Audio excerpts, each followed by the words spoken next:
I'm Beth Perrell.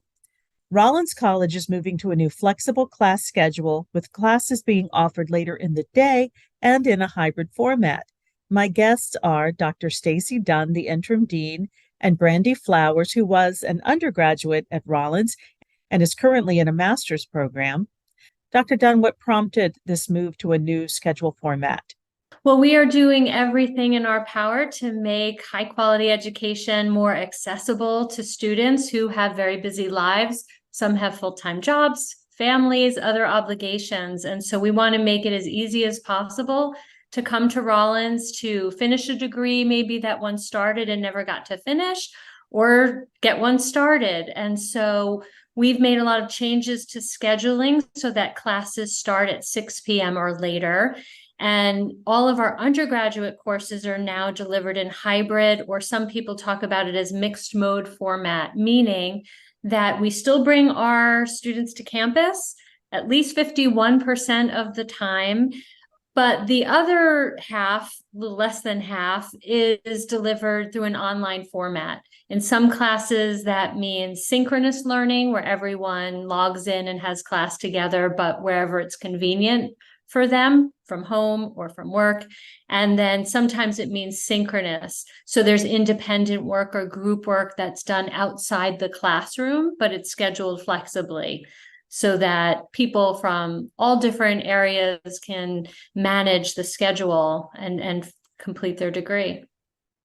Now, I'm sure, just like anything else at a college and a university, it's data driven somehow. So, was there, polls and surveys among students to say this is what we need? Yes, there was a great deal of market research that showed that adult learners really did want that kind of flexibility. And I think we all realize that post-COVID, we're never going back to things being exactly the same. People really do like the flexibility of being able to log in or work at their own pace. And yet, at Rollins, we're very relational. We like to give our students personalized attention. We like group discussion and projects and developing close relationships with our students. And so we really like the hybrid model where we're trying to bring the best of both worlds to our student population. And when we think adult learners, sometimes we separate the older part of adult from the reality that when you go to college, you are an adult, right? So, I mean, is there also something that allows you to, curate these classes to people who are sort of older as well as younger in terms of going to work and raising families and all of that? Right. And we do have a fairly large age range. So we have working professionals who have day jobs and they're looking for a career change or for career advancement. And we also have some younger students who are transferring in, some with their AA degree from some of our local colleges, and some who are wanting to start college, but for financial reasons or personal reasons, they don't want that residential experience of going to college full time. Our Holt program, the Rollins Professional Advancement Program, has the capability of students taking fewer classes at any one time. You pay per credit hour. So for some students, that means undergraduate years might expand way longer than the average undergraduate who's more traditional age going to a residential college. I also wanted to ask about you said you want to generate those conversations among students and things. So explain to people how that is possible. And also, why are we talking about it right now? Because we think of colleges starting back in August. Right. Well, in terms of how that happens, it's really interesting because in COVID, we were forced to try it. So I'd been teaching hybrid classes, part online, part in person, for a number of years, but only for classes where I thought it really could work. I don't need to lecture. I can provide a video. I can give lots of different engaging assignments. We can have a class discussion online. And then I had one class, Psychology of Relationships, where it's really small group discussion, right? Brandye's nodding. She remembers. We My sit in a favorite small class. circle. And in COVID, we had no choice. This is the one class I never would have put online. And it was amazing because of the chat function online. Lots of students jumped in with comments they never would have contributed to a live discussion. And so we're finding that just about any course, except for our lab courses that, for example, a field botany class where you're looking through a microscope and discussing in class that's harder to do online, but so many other classes, there is more flexibility if we're creative in how we meet our learning objectives. And to answer your other question, we're talking about it now because there's never been a better time to come to Rollins and start a degree or complete a degree. We have a great admissions team who makes it truly easy. There's no application fee, and our staff will hold the hand of anyone who has interest so they can figure out how Rollins could make their dream a reality. It's not as difficult as some people imagine what it would be like to go back or start. We've had students. I had a student in my class who was 76 and was figuring out how to use email while also just learning so much about her interests in psychology. I've been a psychology professor at Rollins and in the Rollins Professional Advancement Program this is my 10th year. So a lot of my examples and my guest student are going to be psychology, but we have students interested in a wide variety of things. We offer many different majors, and we're just wanting to make sure everyone knows that it's here and it's accessible. So I do want to do my own market research here. I'm going to bring you in, Brandye. So let's follow up on everything that we just heard. What was your experience as an undergraduate? It's so funny when Dr. Dunn was talking about this, I went back to thinking about the application process. First of all, even her saying, holding your hand, I moved here just to put some context with this. I moved to Orlando December of 1999. I came here to go to college. So I started college in 2000. I stopped going for the longest time, became a mom, and then decided to come back to school. So when I did come back to school, my son was 3, so that was like 7 years ago. Um, I didn't know. I've used disk. They were using jump drives or just saving on their hard drive. I didn't even know how to properly do a PowerPoint. So I was terrified, but I love the idea of community college because you do feel like someone is holding your hand. And from the moment I placed a phone call to inquire about Rollins, my hand was held. And that's what I needed. So when she said that, I was like, yeah, that's exactly correct. Whenever I've needed help, it could feel stupid in my head, like to ask this question because I'm not technology savvy. I remember I had a project with a student who was born in 1997 and I graduated in 1997. So I was like, wow, I've become that person. So learning from the younger students, and then I'm able to teach them certain things. So yeah, everything Dr. Dunn said was correct. Even professors, they want to see you do well. I don't care what you're going through, whether it's school related or personal problems, anything that I've had that was troubling me, professors were there for me. Dr. Dunn, she would sit with me and talk and catch up. If she'd read something in my schoolwork that seemed like something deeper was troubling me, she always made time for me.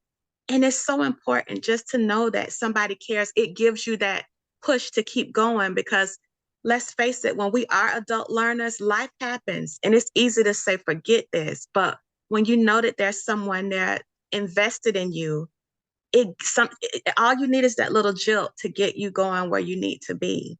So you came back and we were just talking about the pandemic and how things kind of shifted there. You've actually spoken to a lot of the fears people may have in coming back, but when everything sort of went wonky during those years, how did that hit you and your peers? So when the things went wonky, so I graduated right before wonky, 2019, with my bachelor's. And I was like, maybe I need to try the online path. Dr. Dunn didn't fight me with it. She just was like, okay. I applied to a school, got denied. I didn't even think me getting denied was an option. Like that was a thing. I was devastated. And I text her and I was like, can you say something to make me feel better? And she goes, I don't think that was really a good fit for you. She was like, go ahead and apply for your master's at Rollins. My hand was held again. So yeah, it was wonky. I thought I was wanted to go another route, but life brought me right back to Rollins. And I say right now, from when we were shut down, I think a lot of people realize that they may want to take different routes in life. And even if you are older, you know, there are so many opportunities to get out there and do what is in your heart to do. So even though that was a crappy time, I think that it's opened up possibilities for a lot of people that may have thought, I made this choice in life and I have to stick with it. People are realizing that I don't have to do that. And if I'd like to change my route, career wise or whatever, purpose wise, whatever it is, that there are so many opportunities and programs, and schools are getting wiser and realizing that there are so many different type of adult learners, and people wanting to change paths, and they're making ways where it's easier than it has been. Yeah, I mean, you were a busy mom, et cetera, in your undergrad years, and I'm sure having the time to do things was at a premium. And I know that's a big concern for people listening to us right now in whether or not to go back to school. So, do you think this change to more hybrid and flexibility with later hours will make a difference? Would it have made a difference for you? Yes, because so for now, our options were 4 to 6:30, 6:45 to 9:15. So looking back, because my son was in daycare, and you have to pick the kids up by 6, um, that would have been great because I could have at least gotten him picked up and at least watched him eat dinner, and seen him off, because I cried going home a lot of days because I had to drop him off and then I don't get to see him for bed and all of that stuff. So there were a lot of crying nights. So I think that would be helpful for a lot of parents if they are at least able to possibly, at least watch their kids eat dinner, maybe put something on and dart out, at least they're kind of out of the way. Uh, so yes, I do think, and then too with jobs aren't as, I remember back in the day, people would get off 3, 4. Now people have to work later. I remember some students couldn't even take certain classes because they couldn't make it if the class was only offered from 4 to 6:30, they wouldn't be able to take the class because maybe they can't get off of work until 6 o'clock or 5:30. So I do think that'll be more helpful.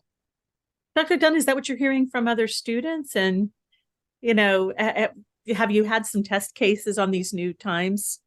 This is our first semester at this new time.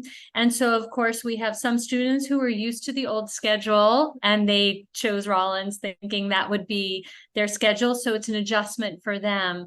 But we are hopeful that we're going to reach students who, like Brandye was saying, they do have to work later. It would be a hardship to commute and get here through Orlando traffic by 4 o'clock, where 6 o'clock gives them a window to finish work, to get here. And the hybrid part makes it so that they don't have to do that for every single class. So we have classes that meet once a week for longer blocks of time, and they're online every other week. And then we have shorter classes that meet twice a week, but only the first day of the week is in person and the second day of the week is online. So we've got that flexibility of the shorter classes, the longer classes, but they're both set up the same way to alternate between in-person, because we still do value that. We do still think that's so important, and it's what makes Rollins different, right? There are a lot of different places that offer fully online classes. There are even some that offer hybrid, but our classes are all very small. Our average class size is 14, and we have several that are even smaller. And that's the way we like it. Students don't have to fight their way into a conversation. We talk about all of our students by first name. We have advisors who know our students so well. And so it's a very different personal experience. Neither our students nor our faculty or staff would want to miss out on the opportunity to develop those relationships. And I appreciate all those wonderful things Brandye said about me, but I wish I could say I'm unique, and I'm not. I feel like the people that come to Rollins to teach do so because they're really passionate about both the material that they're teaching, but more importantly, about our students and really wanting to connect with them.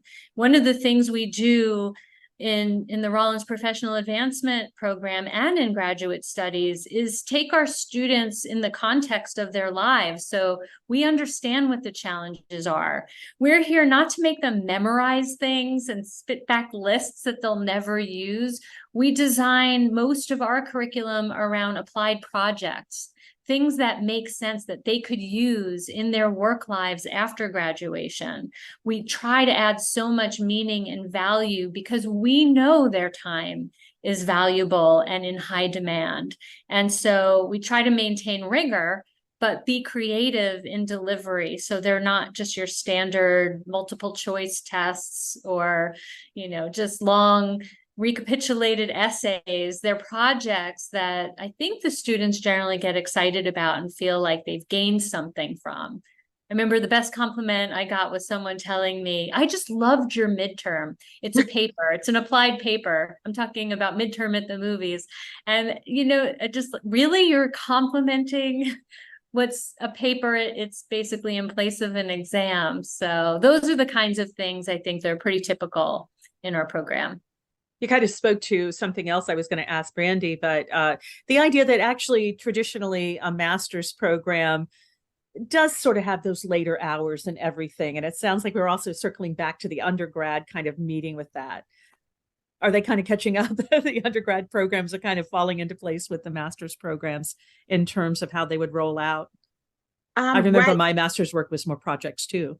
Yes, master's work is more, but right now the schedules are the same. I'm thinking maybe next fall, the master's may be doing something different, but right now we have the 4 to 6:30, the 6:45 to 9:15 as well. We have that same schedule. Yeah. Mm-hmm. Yeah. Well, that's in Brandye's master's program in clinical and mental health counseling. They're a long-standing program with a lot of history and tradition, and they are fully in person and at that different time sequence. But there are other programs that are designed around the new times. Yes, but I've heard some things switching, but I don't know anything about that.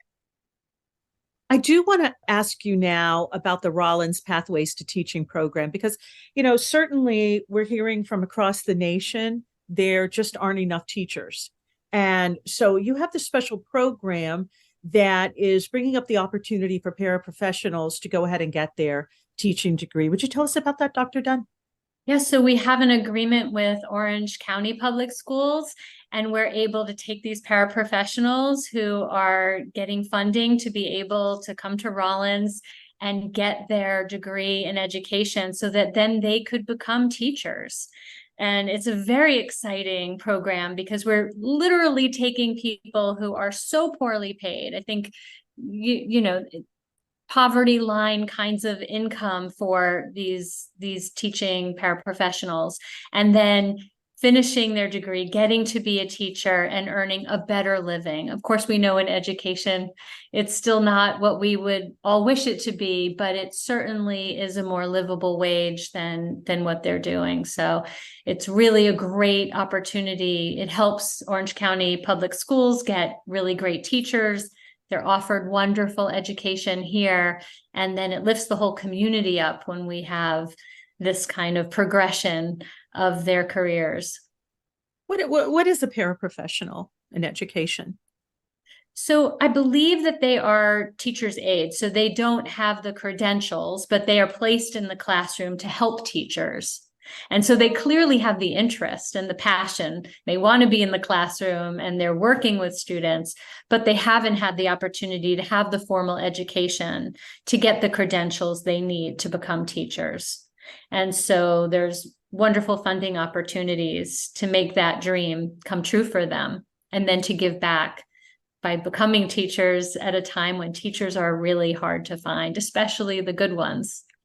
And if somebody is interested in the Rollins Pathways to Teaching program, just go to rollins.edu. Rollins.edu, and it's in our professional advancement program. And then we have people in admissions. I think once you click a link or once you make that phone call, they're really going to see you through. We try to do everything possible to accept as many transfer courses so that students who have had prior coursework, maybe at the community college like Brandye had, that we accept as much of that as possible.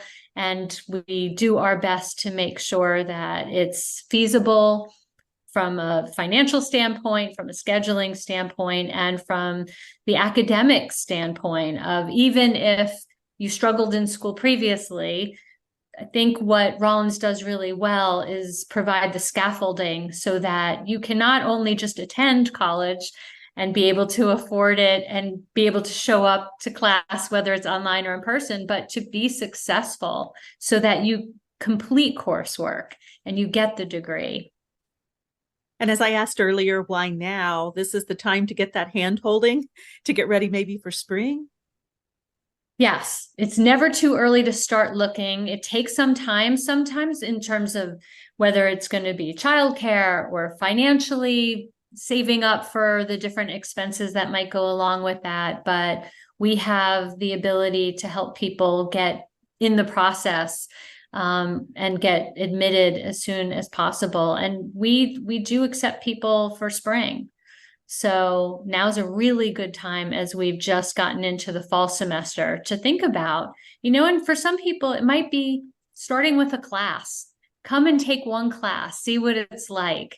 For others, they just want to dive right in, right? Like they think about, okay, this is something that I can make affordable. We have so much financial support in the way of scholarships and other things that I don't want anyone ever to be scared off by sort of the sticker price that they might see online. There are lots of different ways that we could make it affordable. For some students, it could cost as little as $2,000 for an academic year. So to figure that out, all they have to do is make a phone call, and we have a team in place that will answer all their questions and help them get to yes. Yes, now is the time that I want to start or finish my degree. And then hopefully we get them smitten like Brandye, where they stay. Yes. And if they're an undergraduate, they finish and then move on into a master's degree program. That always makes us happy. Well, let me give you both an opportunity for just any final thoughts you have about this issue of getting into education, no matter what point of life you're in. Brandye, you want to go first? Yes, I'd like to say, if you feel like there's something in you that you should be doing, I believe you deserve to at least find out about it. And when Dr. Dunn was saying about grades, my grades were poor. And I remember in the interview explaining that I was younger, life was happening, I just wasn't present. And I remember saying, like, that person on those grades are not the person who I am today. And feeling embarrassed, right? Because it's like your grades, you get judged grades like with credit type of thing. And once I came to school, my grades were great. I didn't even know I was as smart as I was, So even if you feel insecure or embarrassed, you won't be made to feel that way. And it's worth betting on yourself. Just go for it. Thanks, Brandye. Dr. Dunn? Yeah, I echo what Brandye said and let people know that at Rollins, I think what we specialize in is openly embracing lots of different people from different walks of life and abilities and skills levels. And we try really hard to make students understand that they do belong here. Mm-hmm. And everyone is so invested in their success. It's one thing to know that you'll have higher earnings. So people who finish their bachelor's degree make on average 84% more than people with a high school diploma. And so there's that motivation. But then I think there's the very intangible benefit of just feeling great about having that experience and that knowledge. And in a world where things like loneliness are pervasive, to come be part of a learning community, I think that is such an added benefit that we don't talk enough about. In a world where we need to learn to be more kind and compassionate to one another, being part of higher education is one route for that to happen, to broaden your perspective and truly enrich your life. Dr. Stacey Dunn is interim dean. Brandye Flowers is a current student in the master's program at Rollins College. One more time online, you can learn more about all of the possibilities at Rollins at rollins.edu. Thanks for joining us. I'm Beth Perrell.